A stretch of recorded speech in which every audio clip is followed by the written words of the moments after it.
O super-herói de pequenas coisas era uma terça-feira comum, quando Marcos descobriu seu poder. Não foi um acidente com produtos químicos, nem a picada de um inseto radioativo. Foi enquanto tentava abrir um pote de azeitonas para o jantar. Com um estalido sutil, a tampa que resistia a todas as tentativas anteriores girou suavemente em suas mãos. E então, ele notou.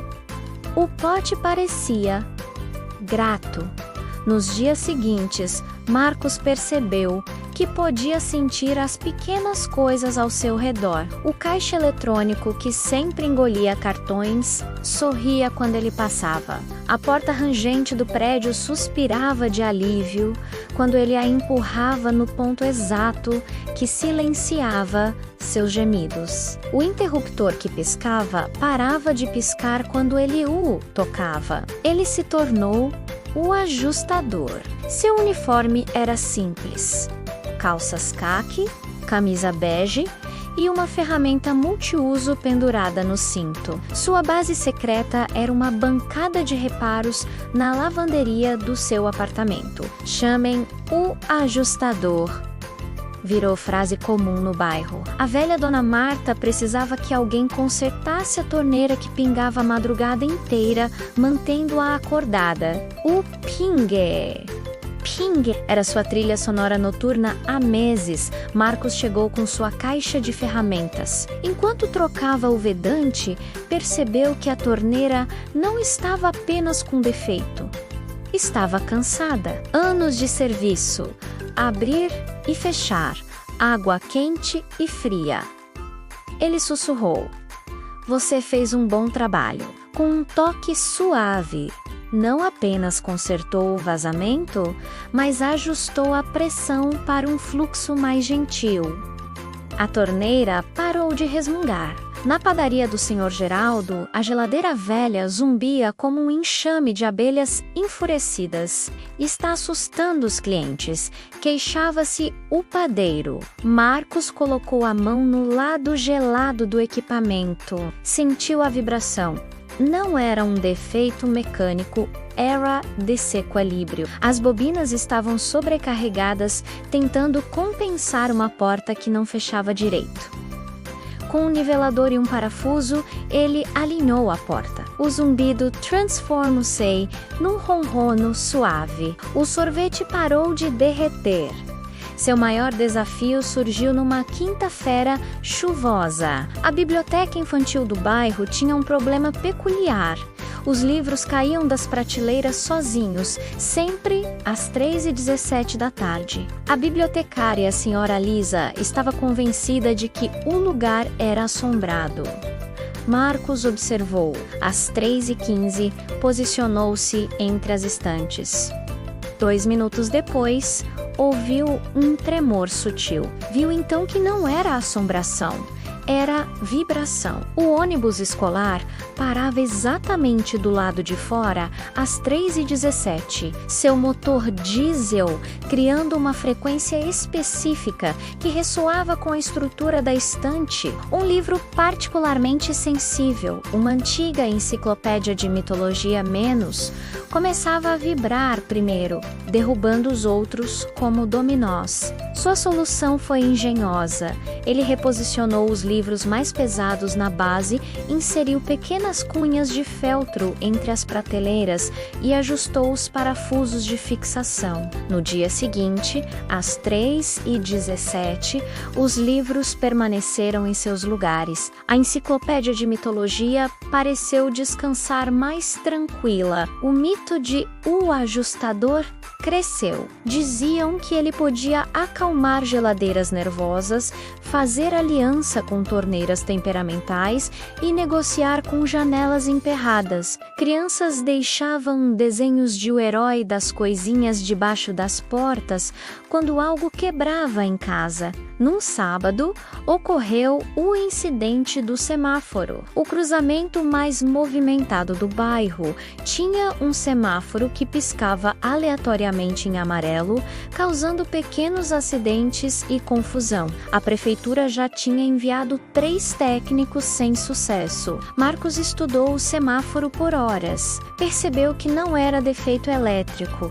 era um sensor de tráfego descalibrado que interpretava sombras de nuvens como carros. Subiu na escada, abriu a caixa de controle e sussurrou: "Você está tentando ajudar demais." Ajustou a sensibilidade e lubrificou as dobradiças dos sensores. O semáforo voltou a funcionar perfeitamente. A fama trouxe um inimigo inesperado: o desregulador. Um ex-técnico de manutenção desiludido, que acreditava que se quebrou. Troca era a única filosofia válida. Ele começou a sabotar pequenas coisas pelo bairro, menos afrouxando torneiras, desregulando termostatos, desalinhando portas. O confronto épico aconteceu no Parque Central. O desregulador tinha desbalanceado todos os balanços, fazendo-os rangerem horrendamente. Crianças choravam, pais estavam frustrados. "Por quê?" perguntou Marcos, aproximando-se. "Porque consertar é temporário. Quebrar é inevitável." Riu o desregulador, brandindo uma chave inglesa. Em vez de lutar, Marcos fez o que sabia melhor. Enquanto o desregulador tentava desmontar o escorregador, Marcos calmamente ajustou o primeiro balanço. O rangido parou. Uma criança sorriu. Ele foi para o próximo. "Você não entende!" gritou o desregulador. "Tudo quebra." "Tudo falha sim", respondeu Marcos, ajustando o terceiro balanço. "Mas entre funcionar e quebrar, há o momento de servir. E mesmo quebrando, muitas coisas podem ser ajustadas, realinhadas, reencontradas. Um a um, os balanços pararam de ranger." O desregulador observou, confuso, enquanto as crianças retomavam suas brincadeiras. Ele baixou a chave inglesa. "Como você faz isso?" "Escutando", disse Marcos simplesmente. "Tudo tem uma voz. Só precisamos aprender a ouvir." O desregulador tornou-se o reajustador. Aprendiz do mestre, juntos, cuidavam do bairro, ouvindo sussurros de coisas pequenas, menos a carteira que range na sala de aula, a geladeira que faz gelo demais, o portão que não fecha completamente. Marcos nunca salvou o mundo de invasores alienígenas ou desastres apocalípticos, mas salvou o sono de Dona Marta, salvou os sorvetes da padaria, salvou a hora da história na biblioteca e numa cidade cheia de super-heróis que voavam e lançavam raios pelos olhos. Ninguém prestava atenção no homem discreto com uma ferramenta multiuso no cinto, até precisarem que alguém consertasse a pequena coisa que estava quebrada menos e descobrirem que, às vezes, salvar o mundo inteiro começa por ajustar a peça que está fora do lugar. Com o reajustador agora ao seu lado, o ajustador descobriu que seu poder tinha nuances que nunca imaginara. Certa manhã, enquanto consertava uma máquina de café no consultório dentário do Dr. Lúcio, percebeu algo novo. Podia não apenas sentir o estado das coisas, mas também visualizar brevemente sua história. Ao tocar a máquina de café, que sempre deixava o expresso muito amargo, Marcos viu flashes, o dentista apressado preparando o café entre procedimentos, a assistente esquecendo de limpar o reservatório, anos de calcário acumulando. Sei como memórias amargas. O problema não estava no ajuste, mas na história. Ele não apenas descalcificou a máquina, mas sugeriu um ritual simples.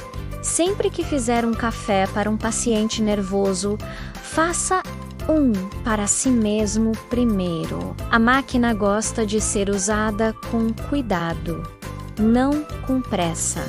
O Dr. Lúcio seguiu o conselho e os pacientes começaram a comentar que o café do consultório estava menos tenso. Foi então que surgiu o primeiro caso de ligação. Dona Isabela, a florista, procurou o ajustador com um problema que nenhum técnico conseguia resolver.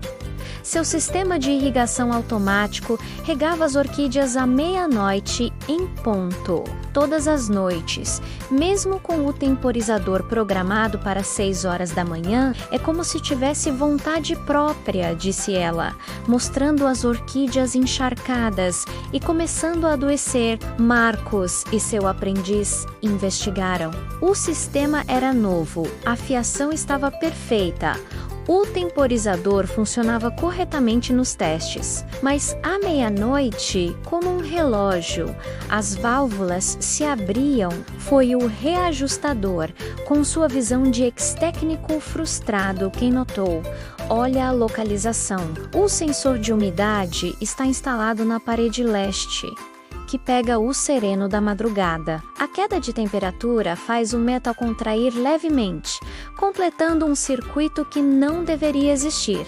Mas Marcos sentiu algo mais profundo. Ao tocar a válvula principal, teve uma visão. A oficina anterior do espaço tinha sido de um relojoeiro que trabalhava até tarde. To-dos os dash, regando suas plantas à meia-noite antes de dormir. A memória do lugar, o ritmo antigo ainda ecoava nas paredes. Sua solução foi dupla. Realocaram o sensor. Mas também, Marcos passou uma tarde no espaço, conversando com as paredes sobre as novas vibrações, o cheiro de flores, o movimento diurno, a alegria das clientes. Não houve mais regas noturnas. O episódio revelou algo crucial. Objetos podem reter ecos de seus usos passados e ajustar coisas pequenas. Às vezes significa ajustar memórias. Inscreva-se no canal, deixe seu like para nos ajudar a contar mais histórias como esta e mostre este vídeo para seus amiguinhos. Junte-se a nós na próxima aventura.